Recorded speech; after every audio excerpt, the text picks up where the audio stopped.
In this video, we will prove some properties of vector spaces.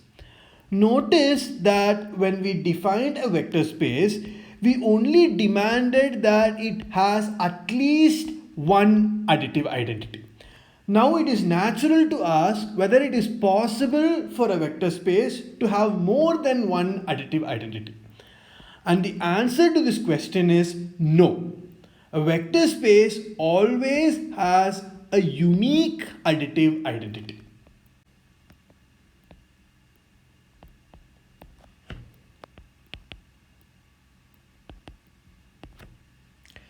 We will prove this theorem using a proof by contradiction. So how does a proof by contradiction go? You assume that the opposite is true. That is, you assume that there exist at least two additive identities.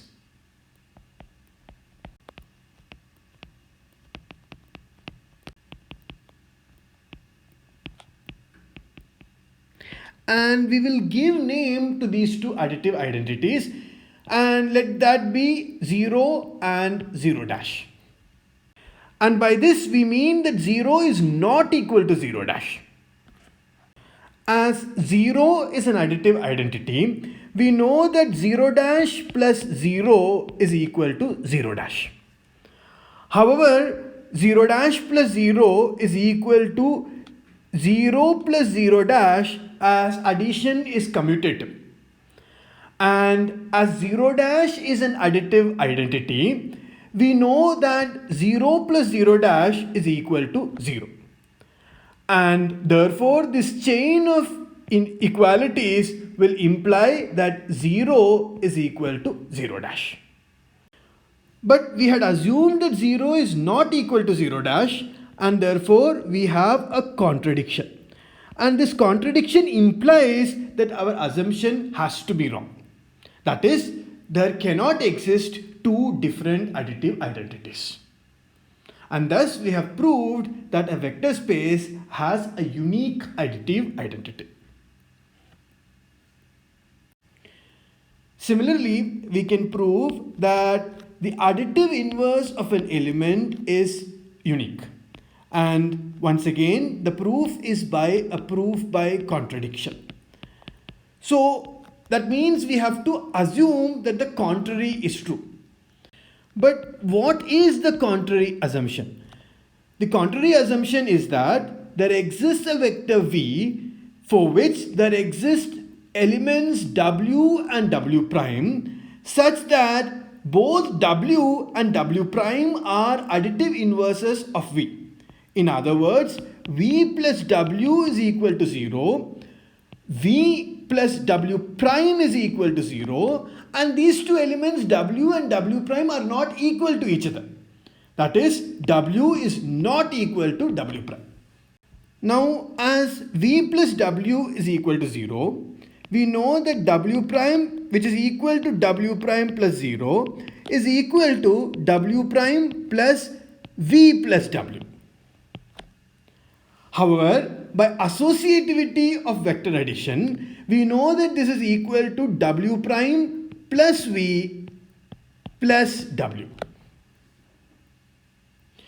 But once again, w prime plus v is equal to v plus w prime by commutativity of vector addition. And v plus w prime is equal to 0. Thus, w prime is equal to w.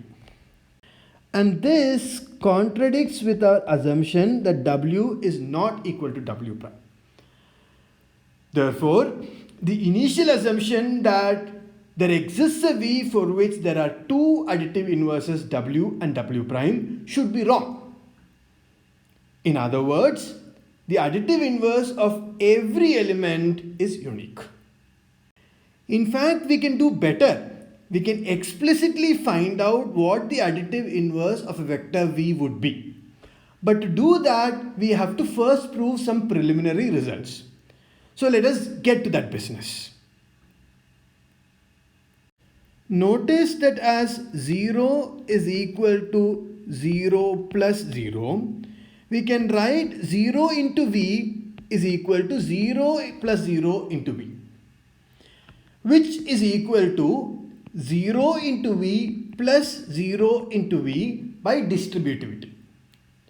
But now we can add the additive inverse of 0 into v to both sides of this equation to get that 0 is equal to 0 into v.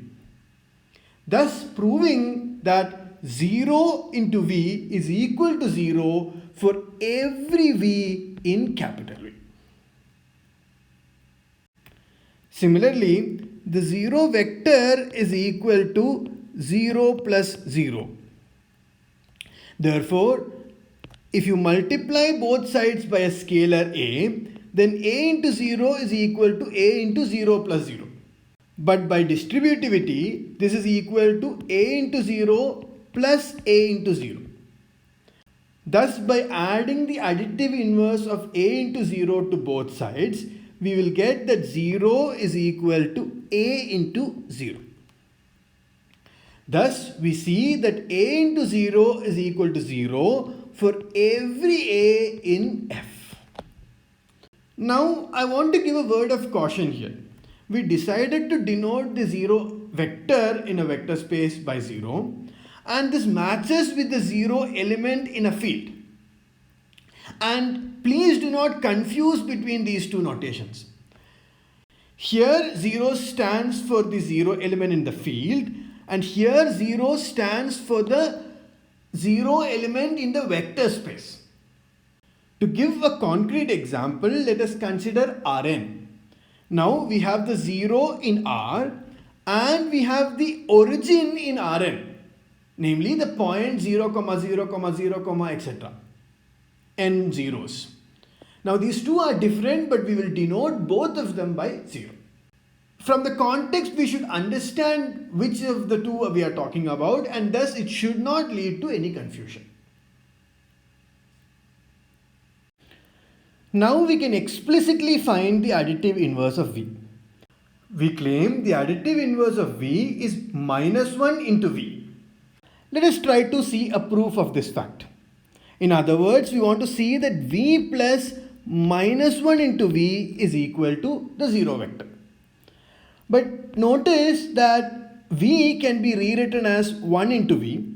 Therefore, 1 into v plus minus 1 into v is equal to 1 plus minus 1 into v. Why?